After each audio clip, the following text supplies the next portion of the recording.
Well, more bad news for the US dollar as Russia lays out plans for an independent BRICS financial system. That means that more of the world's money will just go around the US economy that is already limping, in pain, and insolvent. Now, why are they doing that? Because the US, we did it to ourselves. We sanctioned our way out of the game. Talk about shooting yourself in the foot. Now, over the weekend, speaking at the 12th World Peace Forum in Beijing, the Russian ambassador to China, Igor Morgulov, said this: "We are leaving the space dominated by the dollar and developing mechanisms and tools for a truly independent financial system.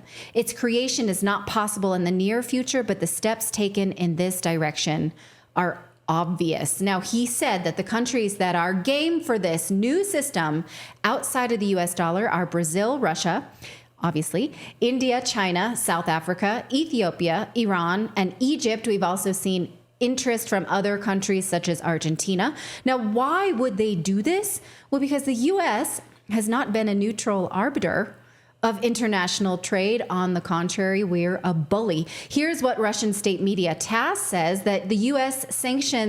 uses sanctions and dollars as a weapon for political goals. That is true. The quote at the bottom, he says, "The United States and its allies use illegal unilateral sanctions as a tool of coercion against those like Russia who do not agree with the use of the dollar as a weapon to achieve political goals." Now, it's hard to argue against that. We, in fact, do this, even though it's against our better interest. Why? Well, recently, Representative Thomas Massey told Tucker Carlson that being the world's currency allows us to survive this incredibly high national debt that we run on this clock behind me at this very moment. Right? Why can we operate with a national debt like that? Because of our privilege of being the world's currency. But we don't take that privilege very seriously. We weaponize it. And if we don't stop that, then we have to actually deal with this debt behind me. Here's how he explains it. Watch. Right now, we're able to finance it because we're the world's reserve currency. Right.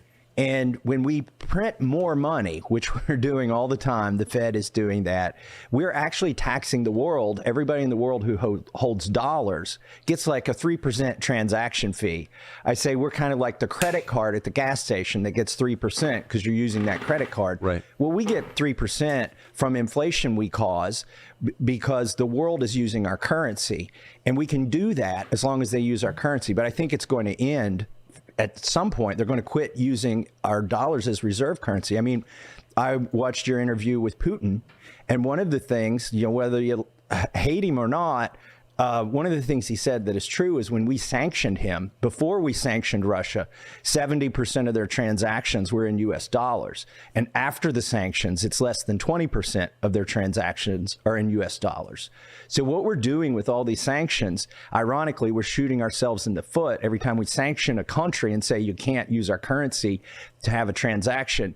We're taking away our ability to charge them 3% for that transaction, because when we print 3% more dollars, we're just taking that money. And we're also sending a really clear signal, which is the dollar's not safe for you. Right. It's the reserve currency because it's a safe haven, because it's a stable country. It's the most stable country in the world, and we're not going to weaponize the dollar because that would be shooting ourselves. But suddenly we are. And they'll tolerate like 3% because we're not backed by dollars, we're backed by aircraft carriers right now. So they'll sort of tolerate that 3%. But one of the things we recently did in Congress, we passed something called the Repo Act, where we said we're just going to seize all of Russia's sovereign assets in the United States. Well, it turns out a lot of that is treasury debt that they've agreed to buy so that they can hold dollars. And here's the problem with that. When people see that we've seized their money that they gave us in exchange for these treasury notes, then other countries won't want to buy our debt. It's already happening. And the price of a long-term bond that the treasury puts out it's already gone above 4%. It's like over 4.5%. And they don't want to buy them anymore because, we probably wouldn't seize Great Britain's assets, but I could see us seizing China's assets. That seems like theft. Just like take a country's assets. That belongs to the people of the country, right? It's not just Putin. It is theft. Like, it's immoral. But even if you're okay with the amorality or immorality of it, it's short-sighted. because eventually it'll catch up with us. So do any of the dumbos you work with understand that? Did you say, wait a second, if we do this, first of all, it's wrong. And if we're going to be a beacon of light and order and justice in the world, we should abide by those principles. But even if you don't care about even if, as you said, you're amoral, like it's self-defeating to do this. Do they understand that? Some of them understand it, but it doesn't matter. They'll still vote for something like the Repo Act anyway because it's popular.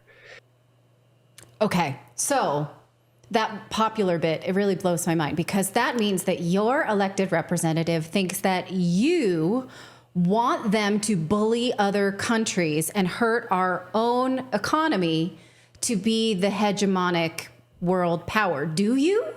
If you don't, you should tell them. And in fact, look at the numbers. When Russia actually began the conflict in Ukraine, they had $650 billion worth of U.S. reserve. And the U.S. said, we don't care. We don't care if they hold that for us, and it does well for us. We were playing politics.